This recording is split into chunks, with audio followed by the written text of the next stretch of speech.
welcome to another session of Do Your Homework. This is a special edition, and I'm gonna go right on into it. I'm telling you, you may have to do some research afterwards because once you hear this, you're gonna be like, oh yeah? All right, going right into it. This is about North Carolina, Wilmington, North Carolina. What happened in Wilmington, North Carolina in the year of 1898? A lot of people don't know, but I'm about to give you the 411. First, Wilmington was the largest city in North Carolina at the time, with a large so called black population. At the time, there were black doctors, teachers, and elected officials.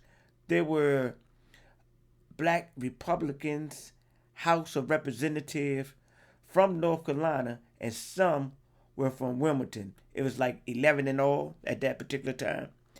At the time, Democrats were 99% Southern so called whites with a perverted mindset saturated in so called white supremacy.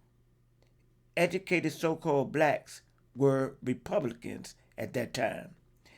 In North Carolina, they had a third party called the Populist Party, which eventually fused together with the Republican Party, and then the party was named the Fusion Party.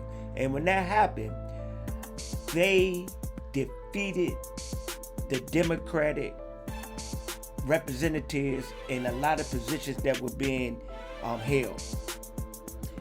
And that was not a very acceptable thing by the Democrats at that time. And you can check it out. In 1894 and 1896, the Fusion Party defeated the racist Democratic Party in a sweeping victory statewide. After the victories, the governing factors on many levels consisted of so-called blacks and so-called whites. Well, the racist Democrats weren't happy about that at all. The Democrats were humiliated, so they devised a plan to reestablish their racist rule in North Carolina. They put out vicious lies in the form of propaganda in their newspapers, along with statements as of such. This is a white man's country, and white men was rule and govern this country. They ran racist political cartoons in their papers, stating blacks were ruling them, when in truth, the Fusion Party were majority so-called whites. Also, in their papers, they started to state that blacks were after their white women. So so-called white men had to protect their women at any cost from the savage black man. The strategy of the Democrats of North Carolina resulted in many deaths of innocent black men. A so-called white woman wrote in a local paper, "If it takes to lynch a black man every day, I say lynch him." What a wicked thing to say and to promote.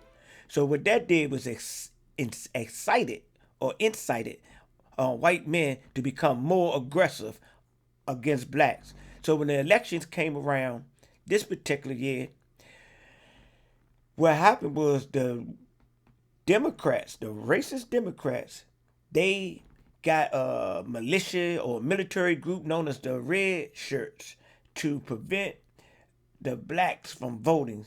So as a result of that, from the intimidation and the terrorizing tactics of these red shirts and these racist Democrats, they end up winning all the seats that they ran for.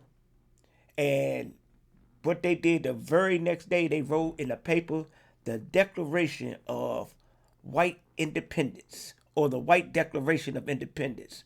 And the white man would never be ruled or governed by black men again.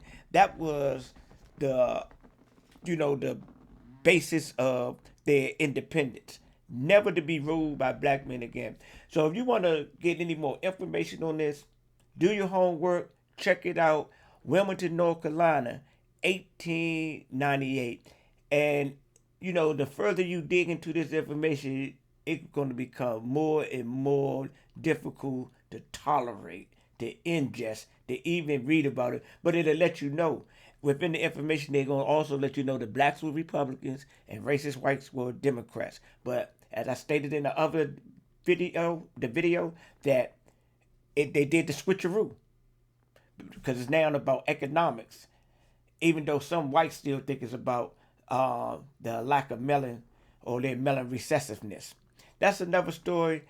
Thanks for tuning in. Again, also remember, live your life on purpose, with purpose, because life is all purpose. And remember, do your homework.